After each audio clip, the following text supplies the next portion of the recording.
What is up, guys? Welcome on back to TK's Garage.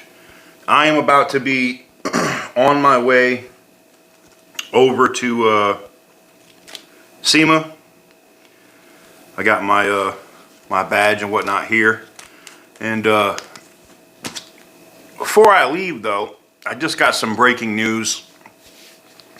Looks like Stellantis is going to try to burn it all down before the next administration can come into office, as 1,100 more jobs have just been cut like that.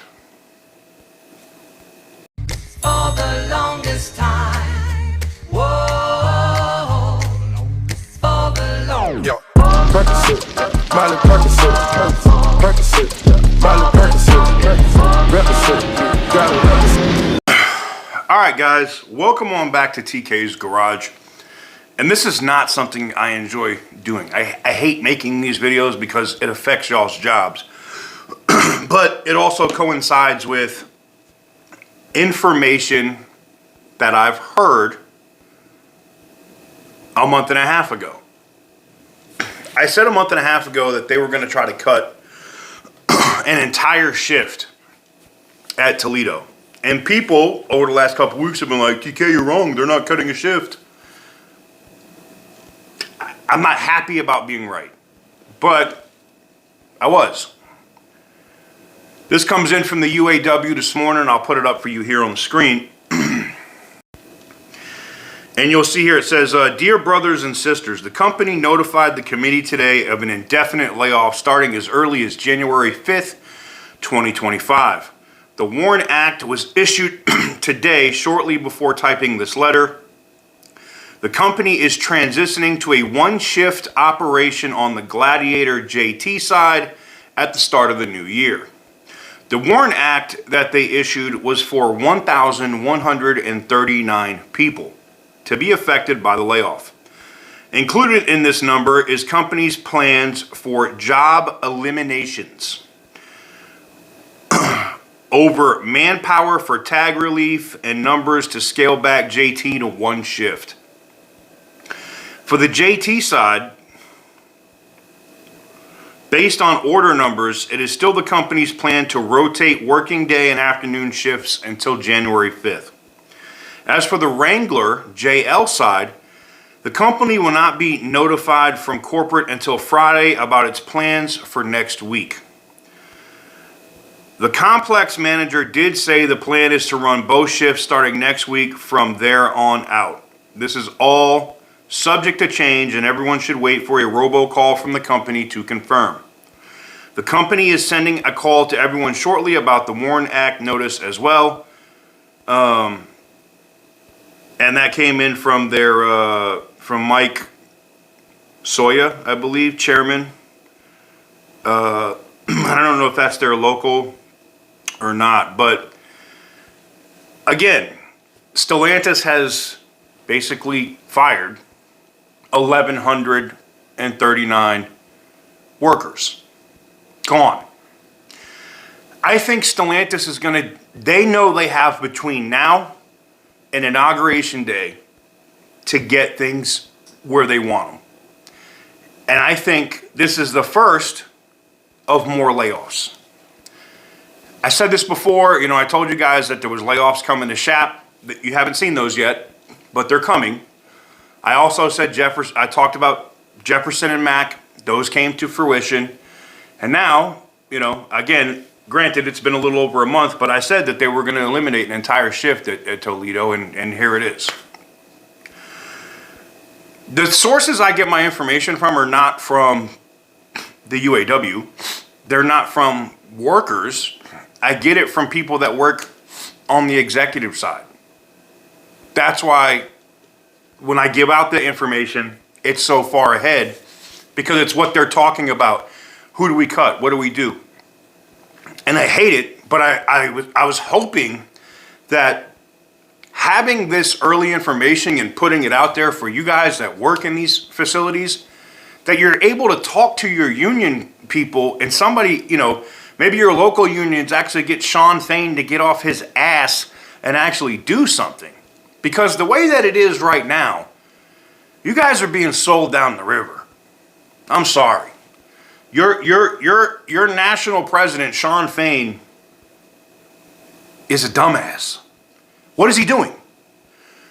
I'm waiting. What is he doing? Let me guess. He's gonna blame these 1,100 job cuts on Trump, right? That's what he's gonna do. Trump's not in office yet. Biden's in office. Trump doesn't come into office in January. Fain can say whatever he wants, but this falls on him. So, are they going to strike? No. I saw they pulled back the strike authorization. I didn't do a video on it because everybody else had already covered it. My buddy Dizzle in Motion covered it in detail. What happens next? Honestly, I don't know. I mean, for you guys at Toledo. I don't know if 1,100 is going to be it, because I think they're going to cut more from the Wrangler side as well. And I think you're going to see Stellantis start cutting jobs, and I'm going to tell you why. They know now, with who's going to be president, that you're not going to be able to ship that Ram 1500 production to Mexico. Not going to do it. So Stellantis, in their cost-cutting, dumb-ass method, is like, well, how else can we save money? We got to build the stuff here. All right, I guess we're cutting shifts. Psh. So they'll figure, let's cut labor. That's the cost that Stellantis is going to try to cut. Because they know they can't ship stuff out now. The Jeep Grand Cherokees that were going to be being built in Egypt? Nope.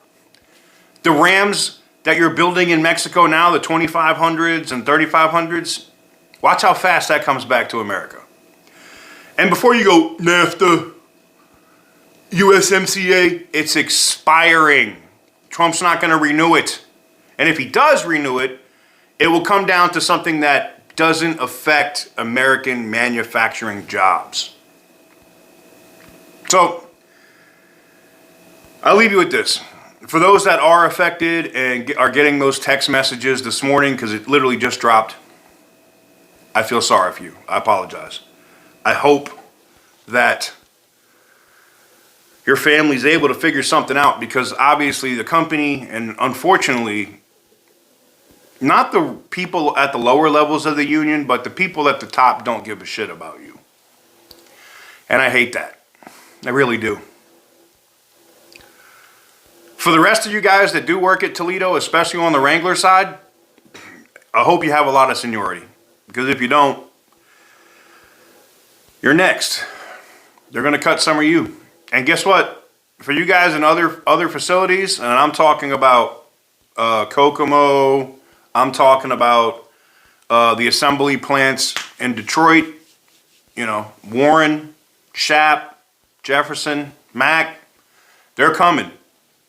And Stellantis now knows that they can't do the bullshit that they were going to do. The EV mandate is dead. Those tax credits to build EVs, gone. Gone. Which means people aren't going to buy them. So they're not going to make as many. CAFE standards, he could come in on day one and eliminate the EPA. Is he going to eliminate NHTSA? Probably not, but I'm willing to bet the person he puts in charge at NHTSA, which also has some say over what the standards are, gone. They're going to bust those down so that Americans, not just Americans, can buy cars that they want, but put out stuff that America needs. Anyways. I really feel bad for you guys in Toledo. I really do. Because a lot of you guys also came from Belvedere, and that's the sucky part. You picked up your whole life, moved somewhere else, and got screwed. Let me know what you guys think in the comment section down below. Give the video a big thumbs up if you like what I do. Hit the subscribe button if you haven't already. I'm going to go to SEMA because it's time to roast Stellantis. They put their booth in the cheapest part of the entire event. Let me guess, that was a Tavares decision. Stay petty, my friends.